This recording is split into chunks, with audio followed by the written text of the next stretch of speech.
Hello there, my name's Alex, and I sell cheese for a living.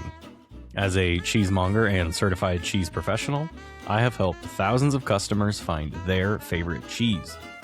Each episode, I'll share what I've learned from behind the counter as we dive into the vast and fascinating world of all things cheese. This week, we're going to talk about different cheese regions of the world. If you've been on this journey with me for a while now, you know we've been building something, step by step. We started with a big question: what is cheese really? We broke that down to milk, cultures, rennet, salt, and thyme. Then we talked about how it was made, the science of the curds and the whey, the magic of fermentation, and the slow transformation that can turn liquid into something cheesy. After that, we got practical. We covered how to buy cheese, how to talk to your local monger, how to read a cheese case, how to store the cheese once you get it home. We even talked about how to eat it properly, how to serve it without overthinking about it, how to cook it without losing what makes it special, and we've even touched on the classification, the animals, some milk types, a couple myths, and a subtle difference between fresh, bloomy, washed rind, alpine, and blue cheeses. Piece by piece, we're building a foundation, and at a certain point, once you understand what cheese is and how it behaves, the next natural question becomes, where does it come from? And why does it come from there? Because cheese doesn't just happen anywhere. It has to happen somewhere. It happens in a valley, on a mountainside, in a damp cave, in a windy pasture, in a monastery courtyard. It could happen on a farm that's been in the same family for 300 years. If you really want to understand cheese, not just to identify it or cook with it, but to deeply understand it, we have to understand a little bit of place. And today, we're going to do that. We're going to zoom out from the technique to geography, from milk chemistry to mountains, rivers, trade routes, kings, monks, migrations, and climate patterns. Today, we're talking about the world's great cheese regions, not just the famous names, but why those names became famous in the first place.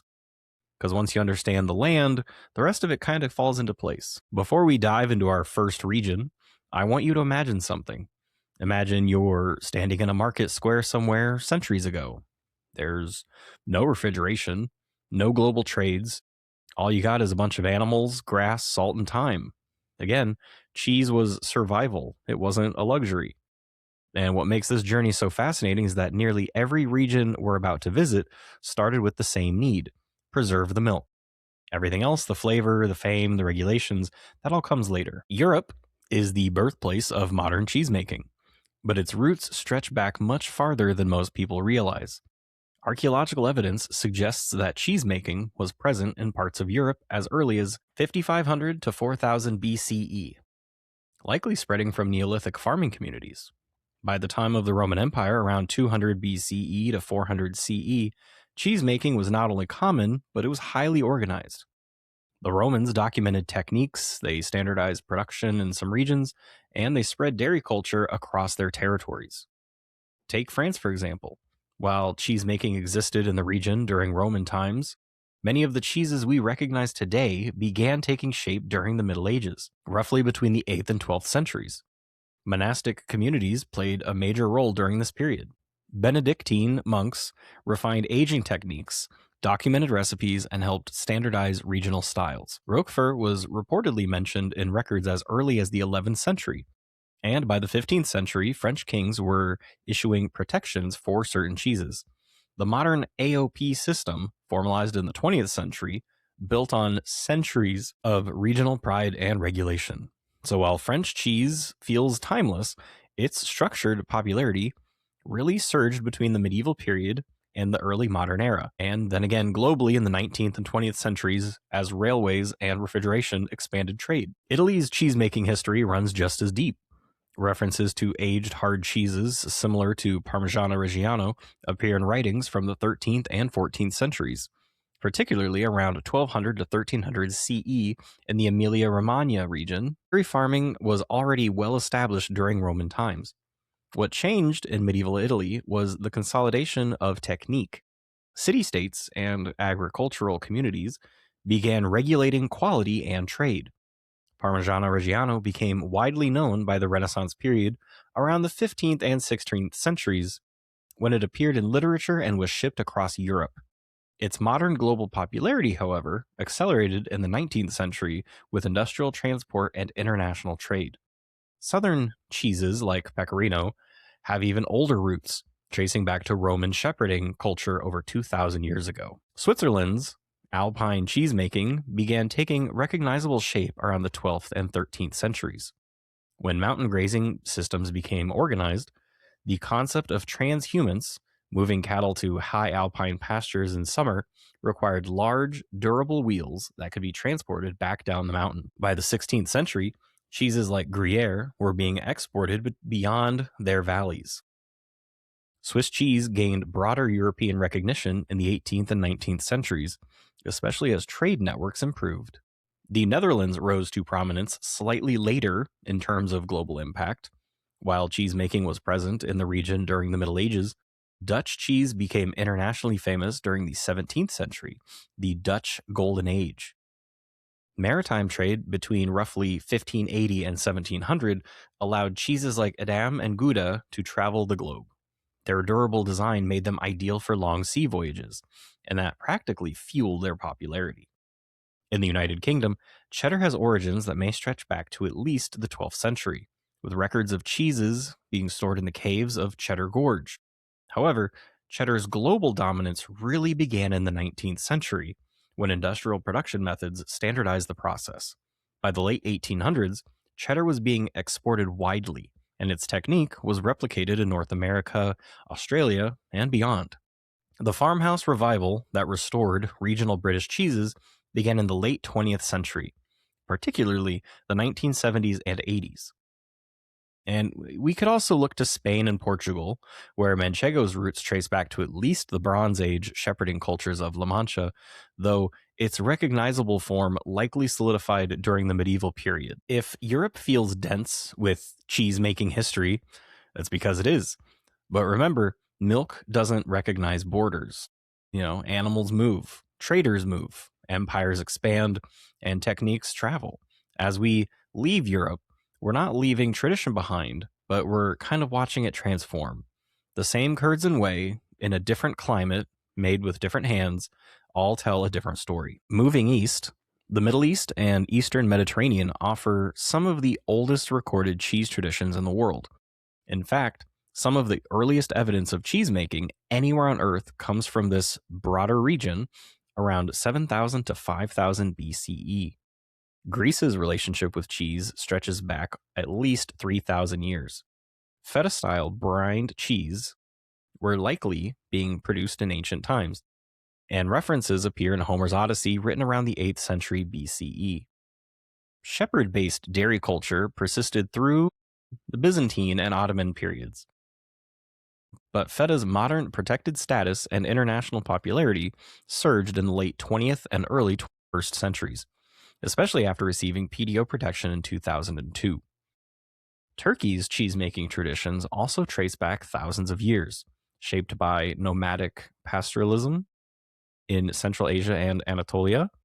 By the time of the Ottoman Empire, roughly 1300 to 1922 CE, regional cheeses were well established and traded across vast territories. Modern industrialization in the 20th century expanded distribution, but many traditional village cheeses still rely on centuries-old methods. In the region including Georgia and Armenia, cheese-making traditions are ancient, potentially dating back over 4,000 years. Brined and stretched curd cheeses became central to local diets.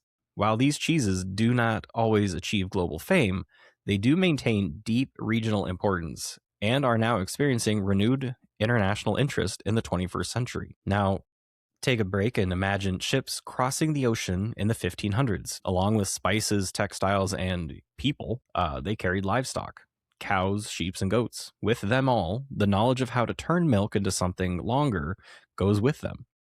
But once those techniques hit the new soil, under different suns and skies, mountain ranges, pastures, the cheese begins to evolve.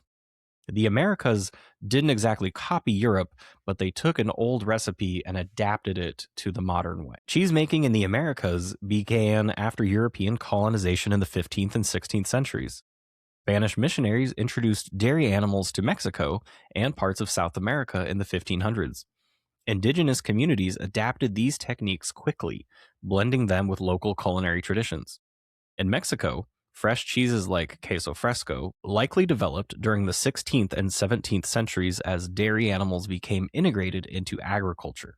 Oaxaca cheese, with its stretched curd technique, probably emerged later as techniques evolved locally. These cheeses gained widespread national popularity in the 19th and 20th centuries as transportation improved within the country. In the United States, early cheesemaking began in colonial settlements in the 1600s, but large-scale popularity grew in the 19th century. The first cheese factory in the U.S. opened in 1851 in New York, marking the beginning of industrial cheesemaking. Wisconsin rose to prominence in the late 19th and early 20th centuries as European immigrants brought skills from Germany, Switzerland, and Scandinavia. The American artisan revival, similar to the UK's, began in the 1970s and 80s, and it really accelerated in the 1990s and early 2000s, which all led to today's thriving specialty cheese scene, which I am so very grateful for. In Argentina and Uruguay, large waves of Italian immigration in the late 19th and early 20th century shaped cheese-making traditions. Reggianito, for example, developed as a local adaptation of Parmigiano-style cheese, optimized for their expansive grasslands. These cheeses gained domestic popularity in the early 20th century and entered export markets later in the century. So far, we've talked about regions that offer dominant cheese conversations, but cheesemaking has never belonged to just one continent. In many places, it developed quietly, without global fanfare, and was shaped more by necessity than by export. As we widen the map a little bit, we start to see just how universal this practice really is. In Africa, some of the earliest physical evidence of cheesemaking comes from ancient Egypt, with residues found in pottery dating back over 3,000 years, around 1300 BCE. Domiati cheese became a staple over centuries, particularly during Islamic and Ottoman rule, when preservation techniques were refined. While Egypt's cheeses did not industrialize in the same way as Europe's during the 19th century, they maintained strong regional importance and continue to be widely consumed today. In India, paneer likely emerged sometime during the medieval period, possibly between the 12th and 16th centuries, though milk curdling practices certainly existed earlier. Because aging was impractical in hot climates without caves or refrigeration, fresh cheeses became the norm. Paneer's popularity grew alongside culinary traditions and remain central to Indian cuisine today. Japan's cheesemaking industry is relatively young. Western-style cheesemaking began in earnest during the late 19th century, around the 1870s, when Japan actively adopted Western agricultural practices. Hokkaido became the center of dairy development in the late 19th and early 20th centuries. Japan's artisan cheese movement expanded significantly in the late 20th century, and it still continues to grow today. New Zealand's dairy industry developed during British colonization in the mid to late 19th century. Refrigerated shipping, introduced in the 1880s, allowed New Zealand cheese to reach European markets. By the early 20th century, the country was a major exporter. Today, it remains a global dairy powerhouse. At this point, you might notice a pattern. The grass matters. The climate matters. Trade routes do matter. And there's another agricultural product that follows the same rules: wine. Before we talk about how cheese and wine intersect, it's important recognizing that both are simply different expressions of the same land. One fascinating aspect of many of these regions is how often cheese and wine regions overlap. In France, Burgundy isn't just Pinot Noir country. It's home to Epoisses, a soft, pungent cheese whose bold flavor pairs beautifully with local reds. In Italy, Tuscany produces both Pecorino and Chianti. The rolling hills, clay-rich soils, and the sun exposure that nourish the grapevines also influence the richness of the pastures where the sheep graze. In Switzerland, with its alpine pastures, produces Gouda alongside crisp mountain whites that complement the cheese's nutty flavor. This connection isn't coincidental. The same environmental conditions that give grapes their complexity also impact the milk, creating cheeses that harmonize perfectly with the local wines. Even in the New World, this synergy is clear. California's artisanal cheeses flourish near cool climate vineyards, and Argentina's grasslands that produce Regionado also grow grapes that become celebrated Malbecs. When you can taste the local cheese with local wine, you're not just enjoying food and drink, you're experiencing a big piece of the land itself. And I'll just put in a little teaser here while it is kind of related to the theme of cheese and wine and the terroir of which they grow on and are produced on. Primarily, this is going to be a cheese podcast all about cheese, but I think in order to get a full, well rounded appreciation for everything that cheese is, you may or may not choose to want to educate yourself on everything related to cheese. In the future, I'm not entirely sure how far out, but I will be covering the fundamentals of wine, charcuterie, breads, crackers, jams, pickles, everything that you could ever eat with cheese or is usually found next to a cheese plate.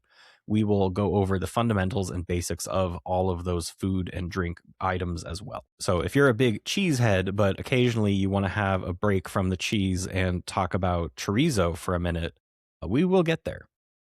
Stay tuned. Now, cheese is never just a product. It's a reflection of the people, the culture, and the history of who made it. Consider how kings and governments shaped production. In France, royal edicts protected Roquefort from imitation, while Italian city-states regulated aging and transport. Monks preserved recipes through centuries, passing down techniques that might have otherwise been lost. Trade routes, war, and migration all left their marks on cheese, from the spread of Dutch Edam across oceans to Italian immigrants shaping South American traditions. Every cheese has a story, from the field it came to, from the table it ends up on.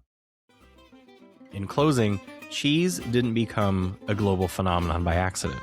It followed grass, the animals, the borders, and the peoples. Kings protected it, monks perfected it, and governments regulated it. And today, we get to enjoy their results. Every cheese carries a sense of place, a piece of history, and a reflection of the climate and culture it comes from.